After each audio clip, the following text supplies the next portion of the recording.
Assalamualaikum warahmatullahi wabarakatuh. Perkenalkan nama saya Felisa Zalfazera Putri dengan NIM 080111 18253019. Di sini saya akan mengerjakan tugas dari Alpro yaitu algoritma pemrograman yang tugas kedua.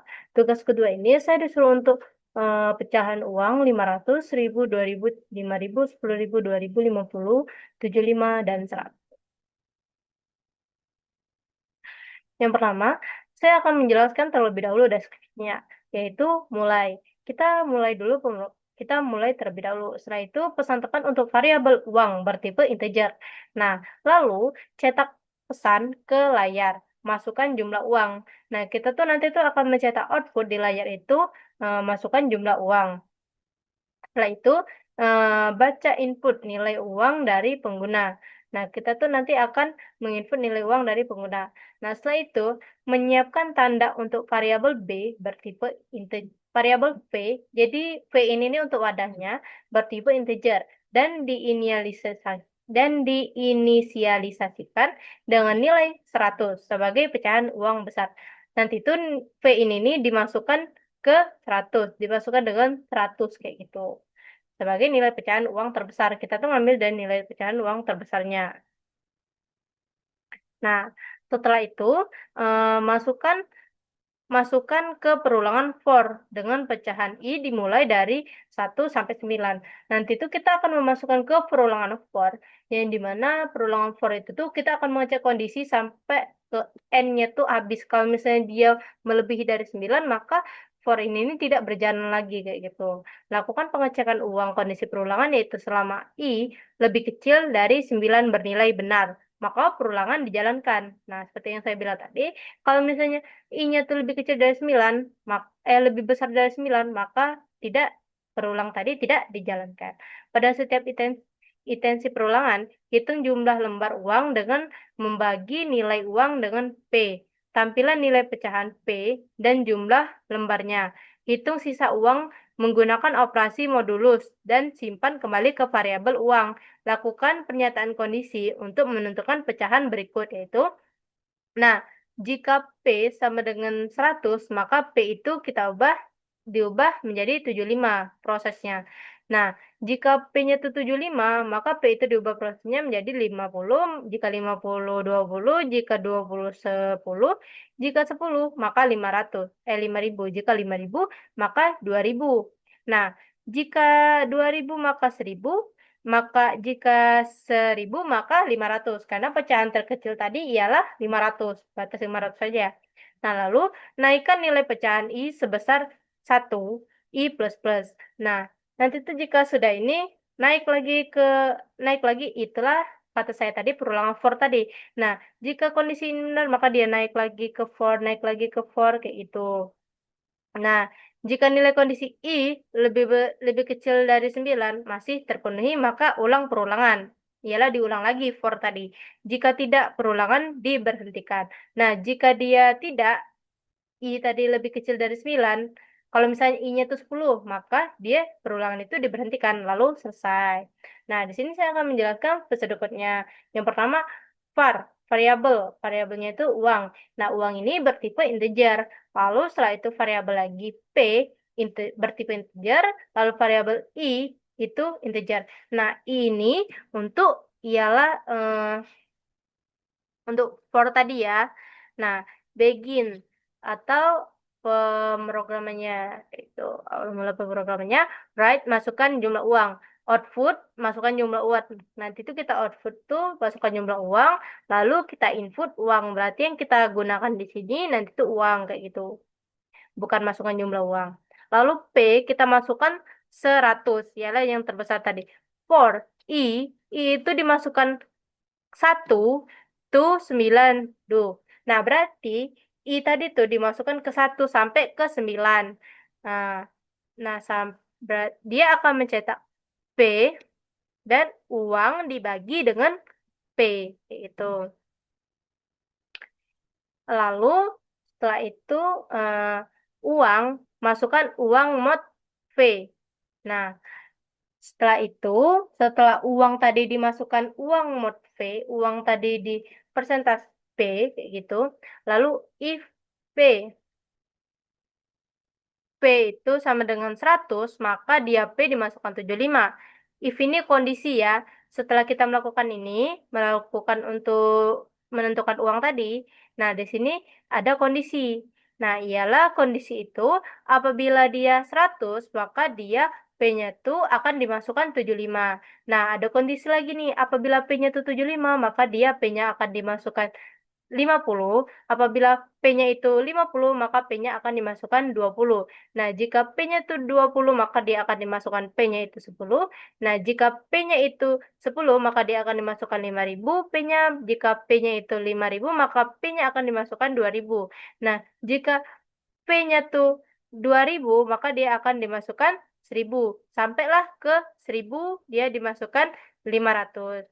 Nah, N ini untuk N if atau N suatu kondisi, dan N ini juga untuk N suatu kondisi. Ialah N kondisi, ini kondisi for, ini kondisi if. Dan ini N untuk pemrogramannya.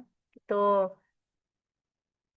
Nah, ini saya menggunakan div P, dia tuh nanti tuh hasilnya tuh ya kayak ibaratnya kalau misalkan dia tuh kita tuh ada uang nanti tuh 260.000.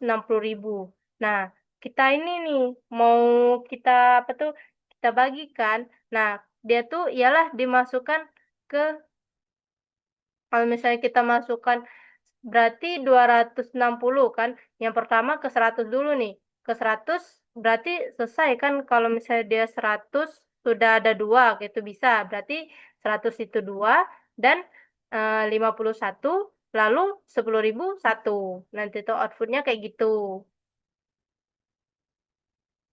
Nah, lalu di sini saya akan menjelaskan flowchart-nya. Yang pertama itu start. Nah, start yaitu awal mula pemrograman. Awal mula pemrograman itu menggunakan bentuk oval. Setelah itu uang, ini inputnya. Inputnya menggunakan jajar genjang. Lalu ini pemrosesannya. Pemrosesannya tuh eh, pemrosesannya tuh dia tuh P-nya tuh dimasukkan 100 tadi, ialah I-nya tuh dimasukkan 1. Nah, ini I-nya sama dengan 1 tuh 9. Ialah kalau misalnya I-nya I-nya tuh 1 diulang sampai ke 9 kali kayak gitu. Nah, untuk uang itu dimasukkan uang di V, ialah di V ini nih untuk menentukan kalau misalnya dia tuh apa tuh namanya? Dia tuh 1 lembar, 2 lembar, 3 lembar kayak gitu uangnya. Misalnya kayak kata saya tadi, misalnya dia 200, berarti uang 100-nya tuh 2 lembar kayak gitu. Makanya dia uang dibagi di P. Nah, ini uang mod P, uang mod P. Ialah untuk menyatakan uang tuh ada sisa berapa kayak gitu.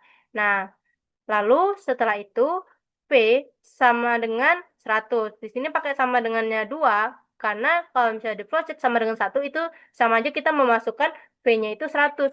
Bukan P sama dengan 100 kayak gitu. Nah, kayak gini dia jadinya memasukkan kalau misalnya dia P sama dengan 1 kayak itu.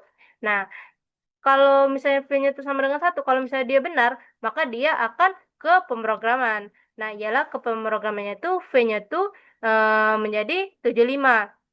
Kalau dia sudah ke pemrograman, dia ke I++. Habis dia ke I++, dia ngulang lagi ke ini, ngulang lagi ke I, kita ngulang lagi ke 1 sampai 9 kali ke N. Nah, ke kondisi lagi, sampai ke 19 lagi, ke kondisi lagi, ke sini lagi. Kalau misalnya ini tidak terpenuhi atau salah, false, maka dia akan ke kondisi kedua sini.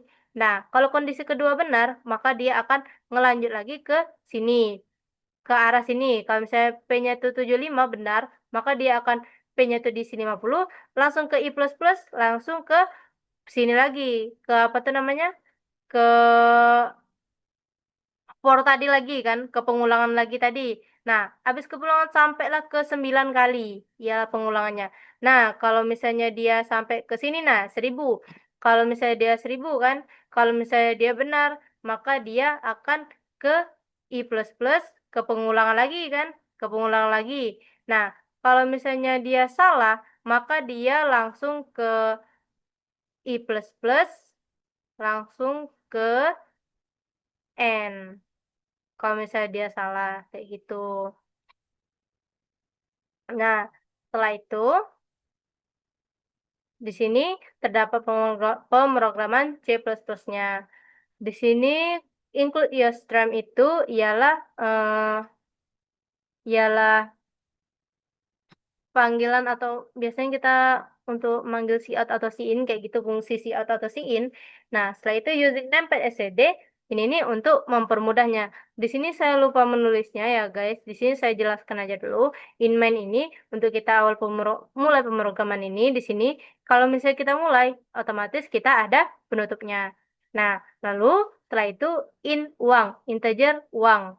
Nah, setelah kita integer uang tadi di sini eh out atau output, ini input, input berarti ini integer, integer p tadi 100, ialah p tadi kan kita masukkan 100, lalu for tadi pengulangan tadi, seperti yang kita lihat ini, nah ini kan pengulangannya sama dengan 1, nah lalu i-nya tuh lebih kecil sama dengan 9, i plus plus, nah jadi dia tuh kayak gini ya guys, dia tuh kalau misalnya i-nya yang pertama, nah dia tuh kalau nanti tuh dimasukkan ke sini kan, ke persentase sini.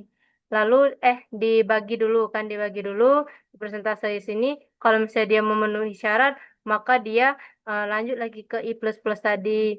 Laju, eh, habis dia lanjut ke i plus plus, ialah dia ngulang lagi ke kondisi ini, ke i plus plus lagi, ngulang lagi kondisi ini, ke i plus plus lagi ke kondisi ini. Tapi dia harus di sini dulu ke pemrosesan dulu. Lalu di sini N untuk kondisi if tadi. Nah, baik, di sini saya akan menjelaskan di C++-nya biar kita lebih paham. Seperti yang saya jelaskan tadi, include IOSTREM itu ialah untuk memasukkan fungsi cin, cout, dan addline. Ialah cout itu untuk output dan cin itu untuk input dan headline itu untuk enter. Nah, kalau misalnya kalian bingung kayak ini aja. Kalau si out itu dia tuh kayak input untuk di jendelanya nanti. Nah, di jendelanya nanti tuh di jendelanya tuh ada masukkan jumlah uang. Iyalah jendelanya tuh setelah kita di run ini kan. Nah, setelah itu eh, di sini ada using numpad std untuk supaya kita tuh tidak std terus-terusan di si out, si in, dan si out si in tadi ialah tidak terus-terusan, intinya tidak ribet kayak gitu. Nah, makanya dia tuh supaya simple ada std nih. Lalu in mind. Nah, setelah itu kita awal mulai pemrograman. Ialah kita program itu in uang integer. Uang ini berarti bertipe integer ya guys. Saya makanya bertipe integer uang. Lalu si out output masukkan jumlah uang. Lalu si in input uang. Nah, integer p. Nah, kita eh, di sini ialah eh, P ini bertipe integer ya. Nah, integer P itu sama dengan 100. Berarti P-nya kita masukkan 100. Perulangan. Nah, perulangannya tuh integer I. Kalau misalkan I-nya tuh, di sini integer I kan. Berarti I-nya tuh sama dengan 1. Dan I-nya tuh boleh perulangan kalau dia lebih kecil dari 9. Kalau dia lebih besar dari 9, maka perulangan itu langsung ke N. Nah, di sini I plus plus, ialah ditambahin 1 terus, kayak gitu, guys. Nah, oke. Setelah itu, di sini si out. P. eh habis itu V, uang, ialah si out itu kan output. Nah, outputnya itu nanti itu uang dibagi dengan eh, P, kayak gitu. P-nya tadi tuh ialah 100 ini kan. Jadi uang dibagi dengan 100 tadi. Nah, uang itu mod sama dengan P. Berarti nanti tuh sisa uangnya tadi, sisa yang dibagi ini, dia akan ke mod sini kayak gitu. Lalu if. Nah, kondisi kan, kondisi apabila V sama dengan 100, maka P-nya masuk ke 75. Apabila kondisi lagi nih sampailah ke 1000, yang paling kecil 500 perak. Nah, ialah kalau misalnya kondisinya sama dengan 1000, maka V-nya tuh sama dengan 500. Lalu ke N. Nah, ini untuk N4-nya, untuk N ini, pemrogramannya ini, lalu di sini untuk pemrograman yang utama. Oke, saya run dulu. Nah, Di sini kan seperti yang sudah saya jelaskan tadi, ini kan ada di see out ini kan output. Nah, outputnya nanti masukkan jumlah uang. Nah, di sini kan, nah ada kan tulisannya masukkan jumlah uang. Misalnya saya mau jumlah uangnya tuh 720.000 rupiah. Bener gak, guys? Nah, berarti jumlah uang 100 itu ada 7. Nah, jumlah uang 20 itu ada 1. Nah, coba kalian hitung. 7, 100, 7. 100 kali 7, 700 kan? Nah, 20, 700 ditambah 20, yang satu tadi ialah 720. Kayak gitu, guys, untuk pecahan uangnya. Baiklah, itu dia penjelasan dari saya. Semoga dapat kita pahami semuanya. Saya akhiri. Wassalamualaikum warahmatullahi wabarakatuh.